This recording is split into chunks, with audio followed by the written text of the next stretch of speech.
Let's go Ravens! The atmosphere is already shifting inside the building, and even though it's only day 3 of off-season workouts, there's a very real sense that something different is brewing in Baltimore. Players like Zay Flowers, Kyle Hamilton, and Mark Andrews have finally stepped in front of the cameras to share their first impressions of this new coaching era, and what they're saying should absolutely grab your attention if you care about where this team is headed next. But before we continue, make sure you've already hit the like button if you've been a Baltimore Ravens fan for over 20 years. It's incredible to see fans from every generation here. And if you can, drop a comment like, "Go Ravens! My heart beats purple and black." Now let's get straight into it. What stands out immediately is the level of preparation this new coaching staff brought from day one. According to Zay Flowers, everything was already mapped out, from playbooks to teaching methods, even down to detailed presentations explaining exactly how players are going to learn and execute the system. That might sound small, but in the NFL, that level of organization early in the offseason is a massive signal. It tells you this isn't a group figuring things out on the fly. This is a staff that came in ready to install a vision immediately, and the players feel it. There's a repeated theme coming from inside the locker room: energy,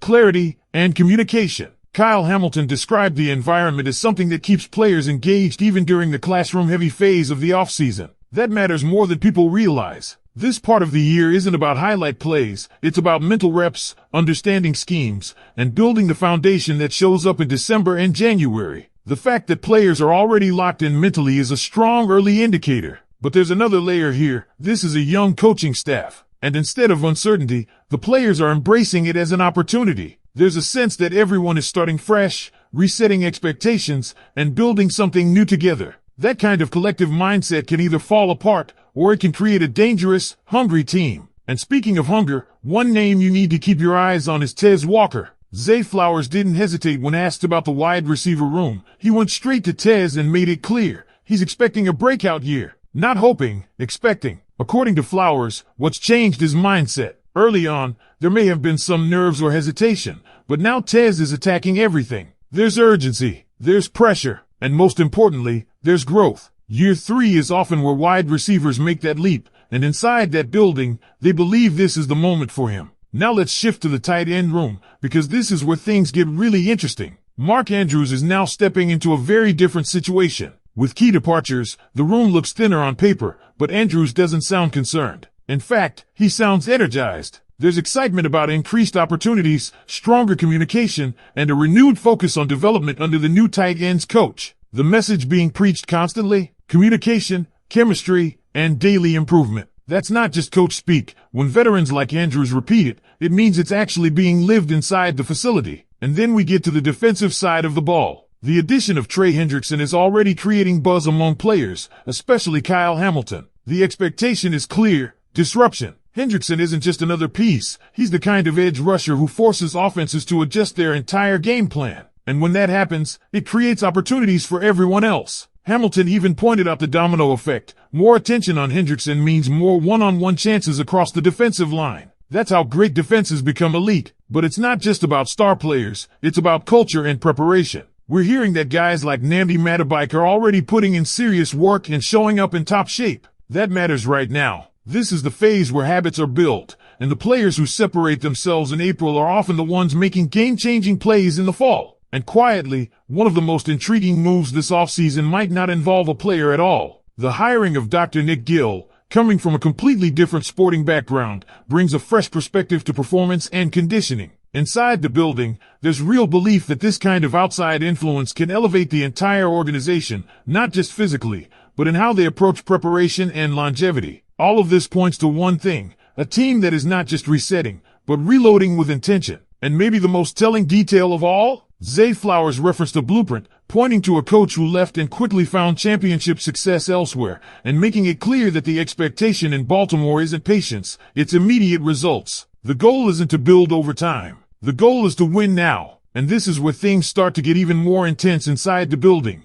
Because when you connect all these dots, you begin to understand that this isn't just off-season optimism. This is a locker room that genuinely believes it can accelerate the timeline. The biggest shift everyone keeps pointing to is how detailed and intentional this coaching staff is. Kyle Hamilton talked about how the system is being taught in a way that starts simple but builds toward mastery, almost like layers being added step by step. That's critical, because it tells us this isn't just about installing plays, it's about building football intelligence across the roster. And when you have a defense full of versatile players, that kind of teaching can unlock entirely new looks that offenses aren't ready for. Now combine that with a disruptive force like Trey Hendrickson on the edge, and suddenly this defense has the potential to dictate games instead of reacting. Hamilton made it clear, players like Hendrickson don't just get sacks, they change how offenses call plays. They force quicker throws, limit deep concepts, and create chaos. And when that happens, the rest of the defense feeds off it. That's how turnovers happen. That's how momentum swings. But let's not overlook something just as important, the culture being reinforced right now. There's a strong emphasis on communication across every level of the team. Mark Andrews highlighted that it's been a constant message from the coaching staff since day one. And if you've watched championship teams over the years, you know this isn't random. The best teams aren't just talented, they're connected, trust each other,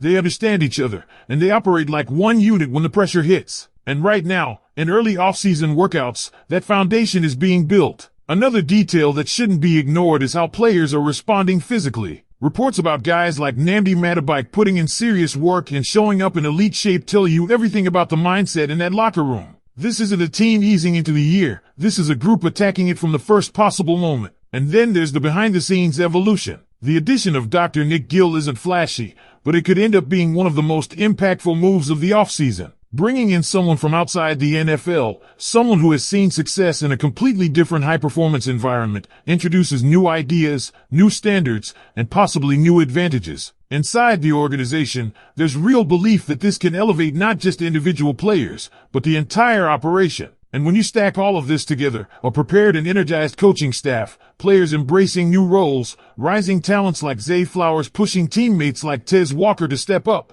and a defense adding elite-level disruption, you start to see the outline of something dangerous. But here's the reality. Belief inside the building is one thing, proving it on the field is another. The Ravens are clearly not thinking small. The expectation being set internally is aggressive. They're not talking about development years or slow progress. They're talking about results. They're talking about competing at the highest level right now. And that's what makes this upcoming season so fascinating. Because if this coaching staff delivers on the structure they've already shown, if the young players take the leap that teammates are predicting, and if the defense becomes as disruptive as it looks on paper, then this team won't just be competitive, it could be one of the most complete teams in the league. But it all comes down to execution. Now before you go, make sure to subscribe to the channel, leave your like, and check out the video that's on your screen right now, because we're going to keep bringing you everything happening inside the Baltimore Ravens. And tell me this, Ravens flock, if everything we're hearing actually translates onto the field, could this be the year Baltimore finally takes that last step and brings another Lombardi trophy home?